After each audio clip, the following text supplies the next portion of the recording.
Welcome to From the Spectrum podcast. This is a podcast about autism. It is my goal to explain what is autism. I plan to use a mixture of scientific literature, personal experience, and opinion. With opinion, I will explain why I feel the way I do and give examples. I will provide links to various references for each episode. For each episode, we will discuss various aspects of autism. For today's episode, we will discuss autism and relationships. Now, my warning is, I don't have a lot of history with relationships, so I'm going to speak on it from this perspective. Things that gives us difficulties with that relationship component. Now, socialness is likely the easiest trait others can see and understand. Before we begin, I think it's important that we discuss social communication and interaction between the speaker and receiver, or speaker and receivers, plural. We will discuss it from both points of view, meaning the speaker and receiver, and the potential implications from an autistic. The speaker is generating abstract ideas based off of a couple of components. There are a couple of inputs here. Their knowledge, their ability to formulate speech and language, and their idea of the information. And then they process this through speech and language to the receiver. Additionally, the speaker will use different gestures, body gestures, and eye contact and eye gaze. This is all to kind of help the attention of the receiver. This all helps with the conveyance of that message, turning ideas, turning information over to the others, inviting them to understand and participate. And the receiver or receivers, they have to follow along with the spoken language, the gestures, the eye contact and eye gaze, and make sense of everything happening. Now, we've discussed visual thinking, listening and hearing that information, and then transposing that into visual thinking.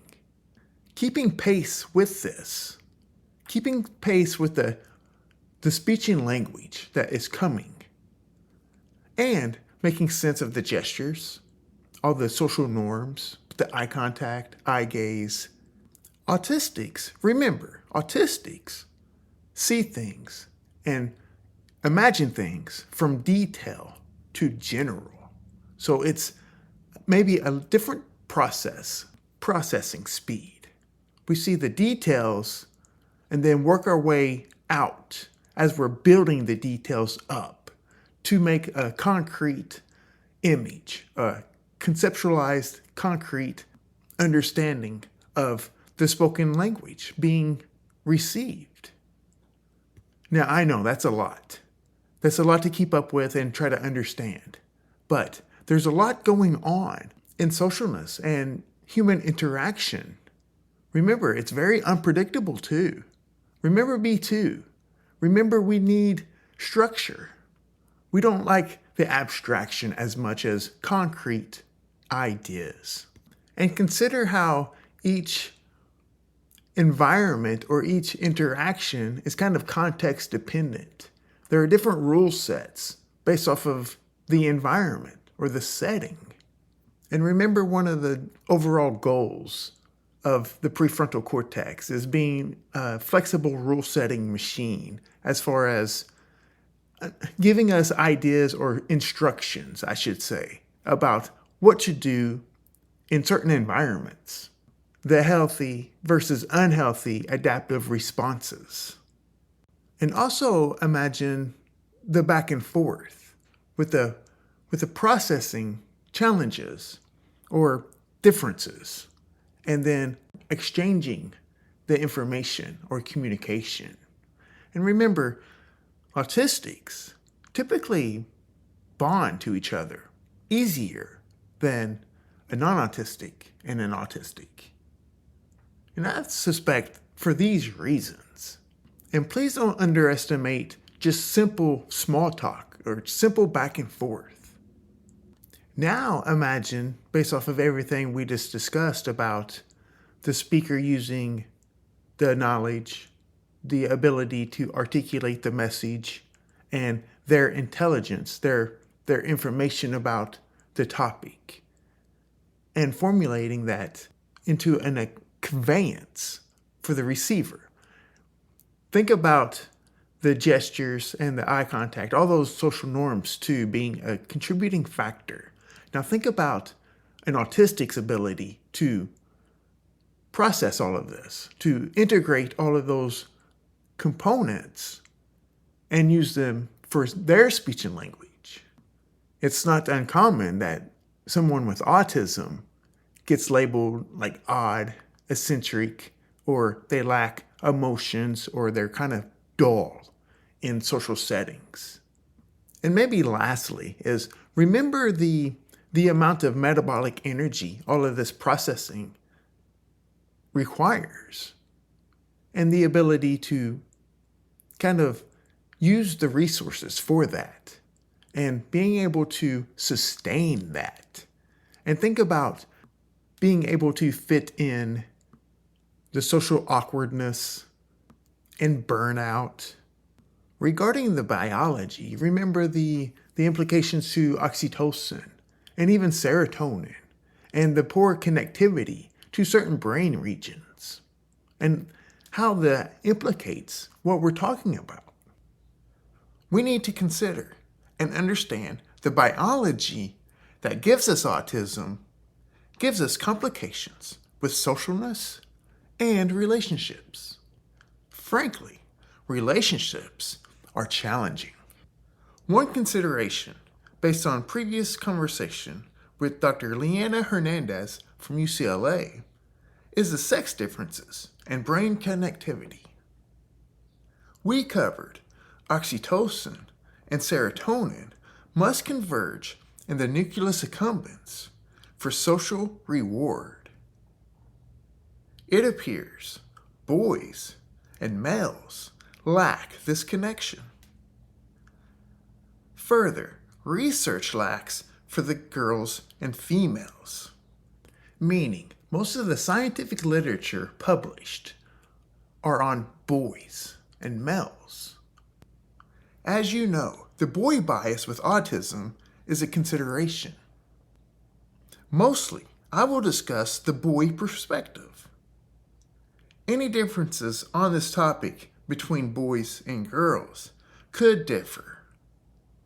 There is a chance autistic girls are opposite, meaning they require higher social affinity, connections, and so forth. I think the lay public and even professionals, the default will be criteria A, social communication and interaction. That's external. That involves the environment and others. However, criteria B, restricted repetitive behaviors, is internal, within the self. So it goes within the self to outside the self, the environment, others, those external factors. Remember me saying, are you even interesting? And remember me saying, autism gives us the ability to be comfortable within ourselves. Remember neuroplasticity as well, becoming who we are, and our preferences, creating this so-called autistic phenotype. Remember that rate of information moving from the outside or external to the inside. Sensory processing external to internal. That is sensation to perception. Now, it is true, social skills and the ability to process the external world is involved. But the barrier is those internal factors, explained by the crude symptomology of criteria B, restricted repetitive behaviors.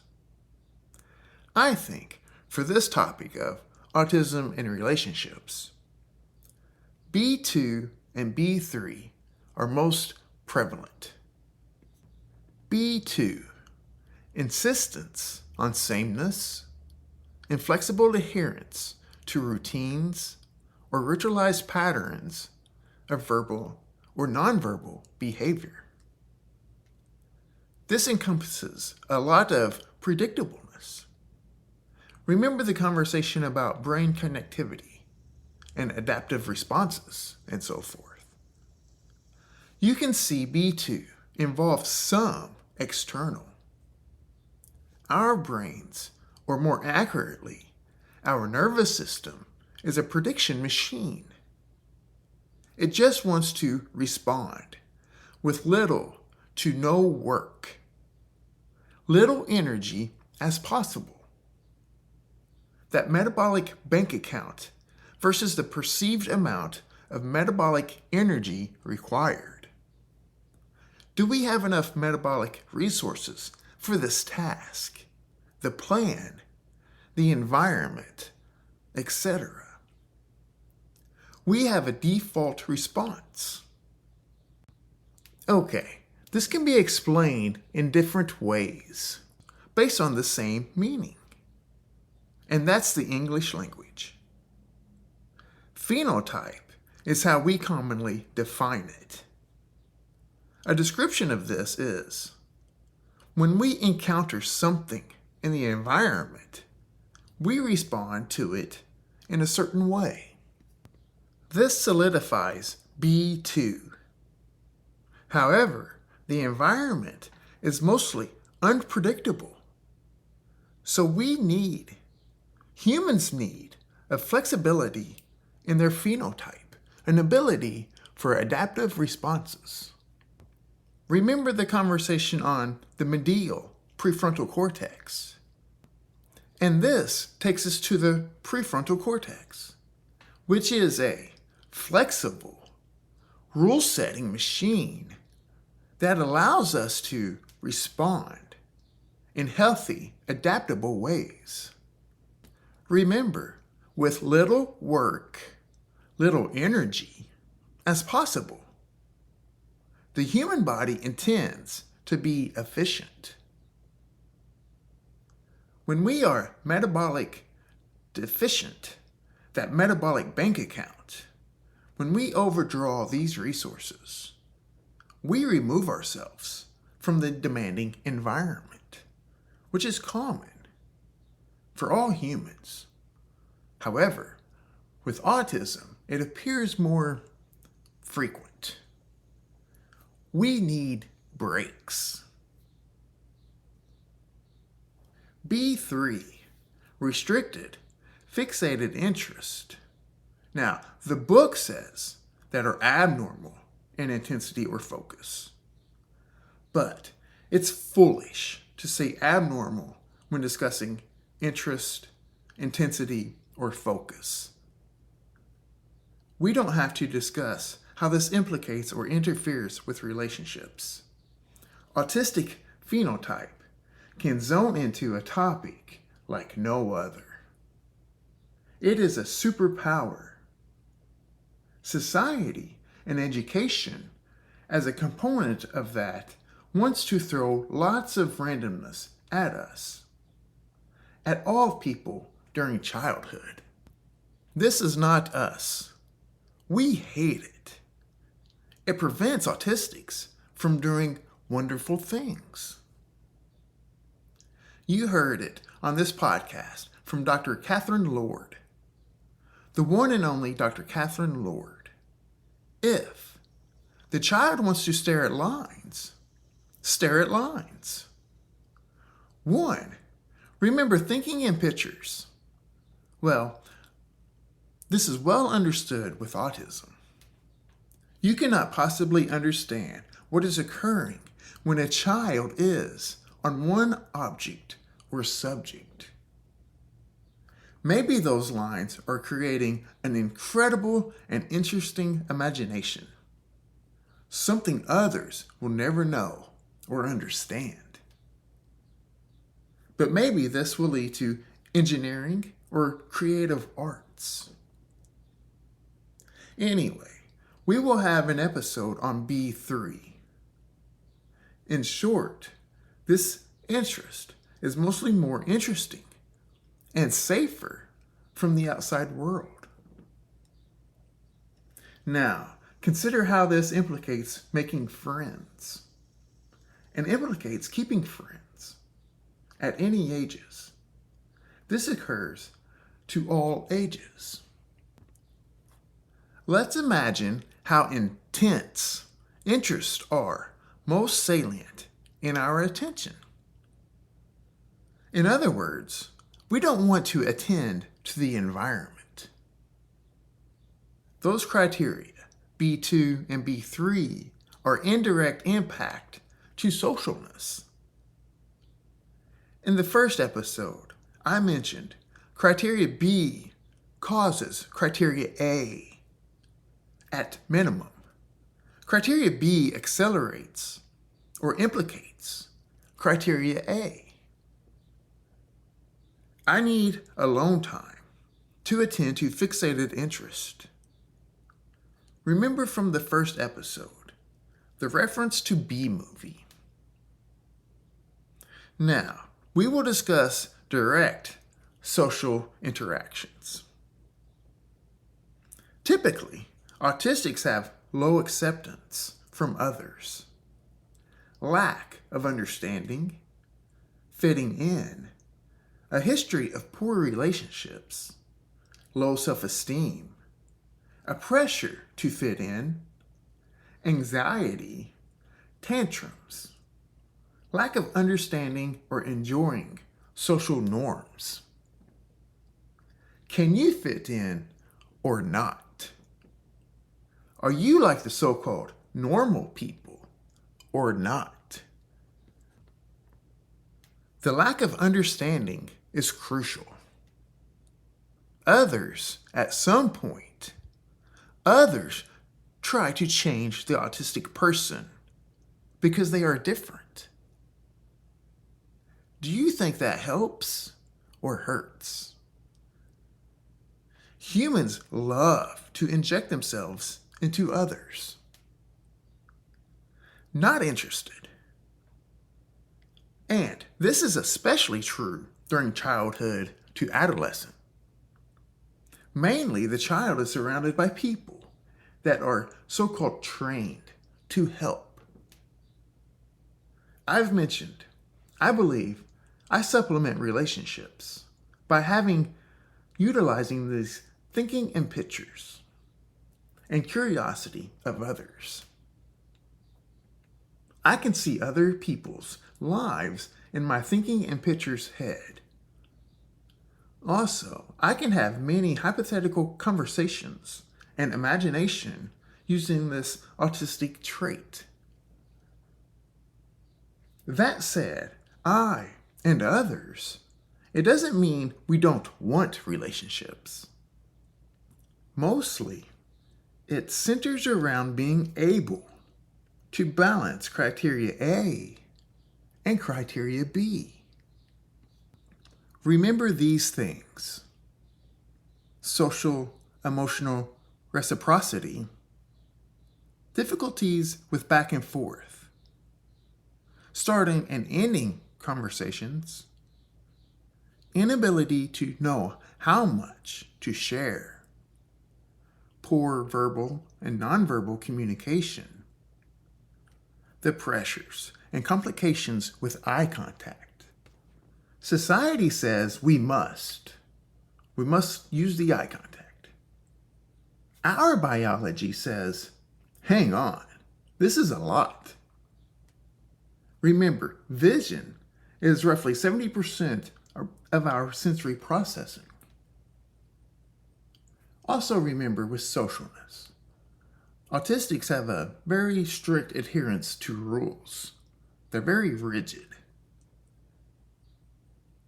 Also, the restricted behaviors implicate shared interest, meaning inflexible to want to do other things. Rigid thinking. Remember my personal experience with breaking plastic toys, playing cops and robbers as a child.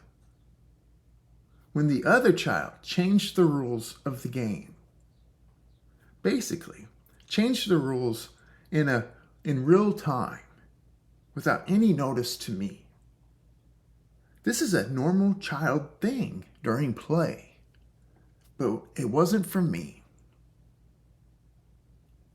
To the outside, one could say that is a barrier to a friendship, acting out like that.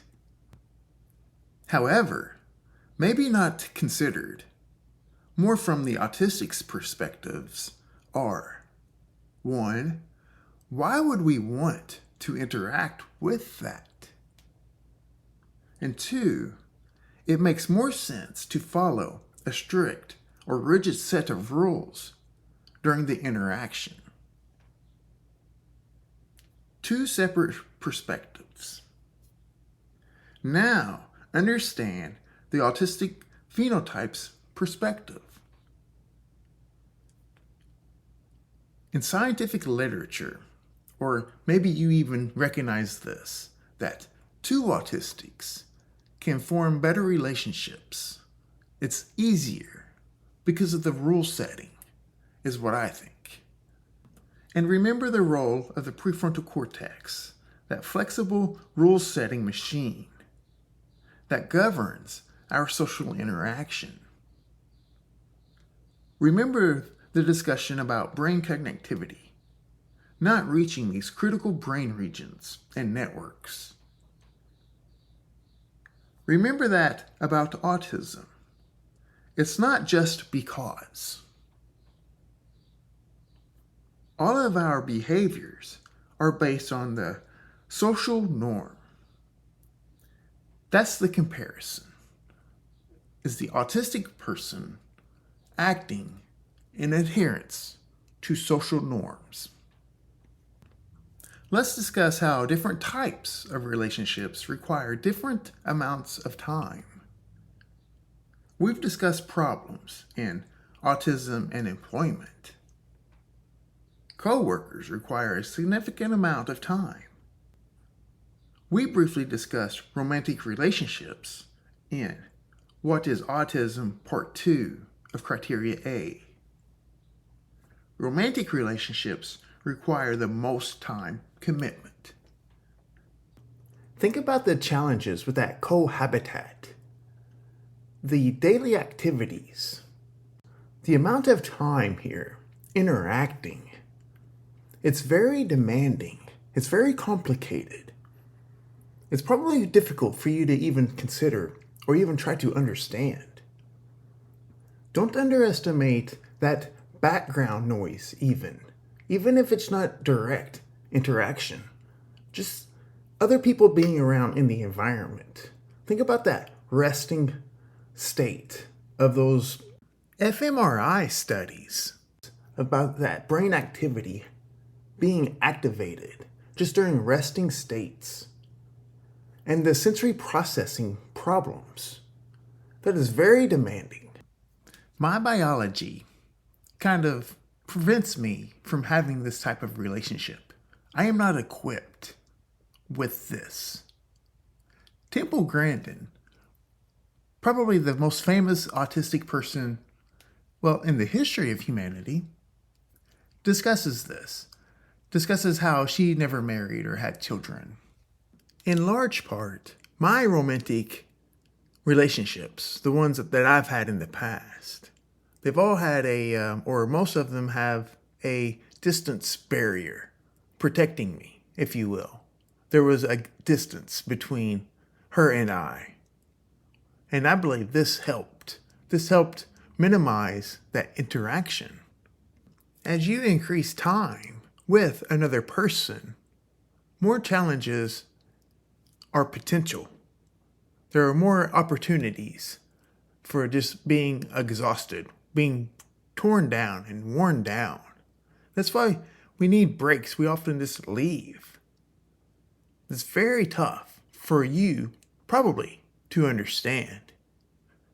I can't underestimate the role in just how people do things and how we do things and how we think, well, it ought to be done that way because we've exhausted the process out to discover the one that makes most sense, that maybe even uses less energy or requires a least amount of time. Simple things like that is constant in our thinking. And if you go back to autism and employment, this is a superpower. Well, quite frankly, it's a superpower in all aspects of life, but it really just starts to interfere with those relationships that you do have. And it's understandable. And now we can even talk about B.2, that insistence on sameness and that needing those schedules, everything being the same, those routines. All of this is connecting here. So more of that autism and adaptive responses. Remember that episode. And the oxytocin. Those roles with oxytocin, with like the pair bonding. Something that has fascinated me. Recently, there's some information come out about, do people with autism kind of outgrow the autism? And maybe this is true, but this is what I do know. One, as we age and we learn more about ourselves, this helps. But two, and I think something that carries more weight than the first one, than that first example, is we can better control the environment. Now, these two things, learning about ourselves and controlling the environment, are kind of entangled, whereby we can better prepare and recognize, just understand everything around, understand the environment. Remember on previous episodes discussing social interactions, well, I say that I'll just leave. I'll just leave that social encounter or the environment. And I made jokes like, the gathering will gather without me. That's just something that you come to terms with and accept. However, a topic that's more challenging to accept, something that is maybe even more important to me and is very challenging, is parenting. Now think about when autistic people have children, they become parents. And think about that interaction. With everything that we've discussed, this is very challenging. It can be very challenging because it's quite demanding. It's a wrestling match. It's a tug of war between managing your sensory processing and just the biology that gives us autism, all of those crucial components, how we interact, versus wanting to be there, wanting to be active and being able to sustain that for so-called normal durations. This is a conundrum for me, and maybe for others too, but something that I want most in life, something that I want to be good in or good at in life, is very hard at the same time. And the level of intensity and degree of difficulty increases as the ages increase. And there's a little bit more freedom and ability to just grow into themselves while understanding both criteria A, the social communication and interaction, and the criteria B, that restricted repetitive behaviors. Younger autistics will have more, let's say, attention on them, more adults trying to help them And this will kind of limit what they can do, or who they are, I should say. And it is true, we already have this limited amount of ability to fit in. And we've discussed the adaptive responses and how much that interferes with, or the lack of adaptive responses, interferes with our ability to socialize and switch behaviors depending on context. Remember the medial prefrontal cortex, kind of a context-dependent behavior region. And another thing that kind of implicates this is that excitation, inhibition, balance, or imbalance, whereas the excitation kind of is too much. There's too much going on within that brain energy, and that you want the surroundings to be calm. That's why we prefer that. This makes a lot of sense if you think about it this way. The surrounding areas needs to be calm. And this isn't limited to autistic parents and their children. This is all relationships and really all environments. Husbands and wives, or live-in, or roommates. Things like that is very challenging. Just that daily activities, keeping up with your activities, being able to make plans. I think there are a lot of opportunities here to establish expectations, being able to predict. Therefore, the autistic person can better approach and commit and sustain the social interaction. Never underestimate the need for outs when we commit to something. The need to know and predict what will happen and when will it end. This is very comforting for autism. Try to remember some of these things discussed today when you're interacting with someone with autism. Don't make things worse just because they are different than you and different from others. If you are listening, please feel free to leave a review or rating. In podcasting, reviews, ratings, and downloads are huge, and I very much appreciate your feedback. You can contact me at info.fromthespectrum@gmail.com. And thank you for listening to From the Spectrum Podcast.